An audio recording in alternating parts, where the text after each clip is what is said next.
Hello दोस्तों, आज मैं आपको भारतीय रिजर्व बैंक के बारे में बताने जा रहा हूँ।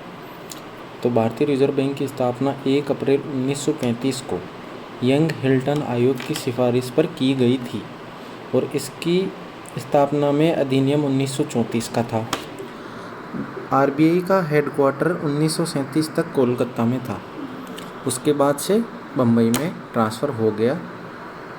रिजर्व बैंक का राष्ट्रीयकरण 1 जनवरी 1949 को हुआ और आरबीआई 1 जनवरी 1949 से पहले, जब तक आरबीआई का राष्ट्रीयकरण नहीं हुआ था, यह अंग्रेज़ों का उपक्रम था। उसके बाद से ही ये भारत सरकार का उपक्रम बना है।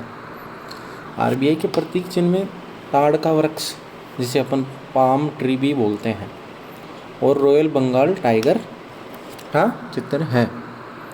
आरबीआई के पहले गवर्नर सर ऑसबोर्न स्मिथ थे और उसके बाद तीसरे गवर्नर और पहले भारतीय गवर्नर सीडी देशमुख थे और अभी वर्तमान गवर्नर 25वें शक्तिकांत दास कार्यरत हैं। इससे पहले उर्जित पटेल थे, जिनकी बुक का नाम था ओल्ड ड्राफ्ट, और उनसे पहले रघुराम राजन थे, जो कि 23वें नंबर के हैं। और डॉक्टर मनमोहन सिंह आरबीआई के ऐसे गवर्नर थे जो प्रधानमंत्री बने थे भारत सरकार में। और आरबीआई में 1 गवर्नर और 4 डिप्टी गवर्नर होते हैं। ठीक है, तो आरबीआई के प्रमुख कार्य के बारे में अपन जानते हैं। मौद्रिक नीति तैयार करना और उसका कार्यान्वयन करना। दूसरा कार्य है वित्तीय प्रणाली का विनियमन और पर्यवेक्षण करना।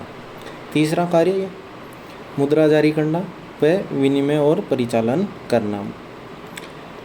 चौथा कार्य, सरकार का बैंकर भी कहा जाता है आरबीआई को, और इसे बैंकों का बैंक भी कहा जाता है और यह उसी के रूप में कार्य करता है। आरबीआई का एक कार्य साख नियंत्रण करना भी होता है और यह मुद्रा के लेन देन को नियंत्रित करता है। और एक कार्य आरबीआई का विदेशी मुद्रा भंडार, जिसे फॉरेक्स भी कहते हैं, उसका आरबीआई रेगुलेशन करता है। भारत में आरबीआई के 29 क्षेत्रीय कार्यालय हैं जो स्टेट की राजधानी क्षेत्र में हैं मुख्यतः। आरबीआई मौद्रिक नीति समिति का भी निर्माण करता है, जिसमें 6 सदस्य होते हैं। इसमें 3 तो आरबीआई से नामित होते हैं और 3 भारत सरकार द्वारा नामित होते हैं। उन्हीं 3 में से एक आरबीआई का अध्यक्ष या गवर्नर मौद्रिक नीति समिति का अध्यक्ष होता है।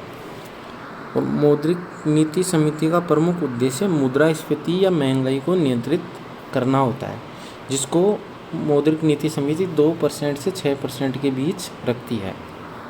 ठीक है, तो अब जानते हैं हम विभिन्न प्रकार की दर आरबीआई द्वारा। पहली नीतिगत दर, जिसे अपन रेपो रेट भी कहते हैं। इसका मतलब होता है आरबीआई द्वारा बैंकों को जो राशि दी जाती है ऋण पर, उस पर इंटरेस्ट लेना।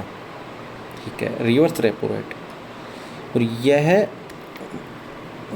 रिवर्स रेपो रेट बैंकों द्वारा जो राशि आरबीआई को दी जाती है, जब बैंकों के पास राशि अधिक हो तब, तो आरबीआई जिस इंटरेस्ट पे उनसे ये राशि को लेता है, उसको रिवर्स रेपो रेट कहते हैं।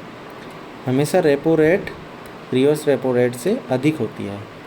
तो मैंने आपको इस छोटे से वीडियो में बताया कि किस प्रकार से आरबीआई में क्या क्या होता है, और इस हैंड रिटन नोट्स की पीडीएफ की लिंक नीचे डिस्क्रिप्शन में टेलीग्राम की मिल जाएगी आपको। Okay, thank you.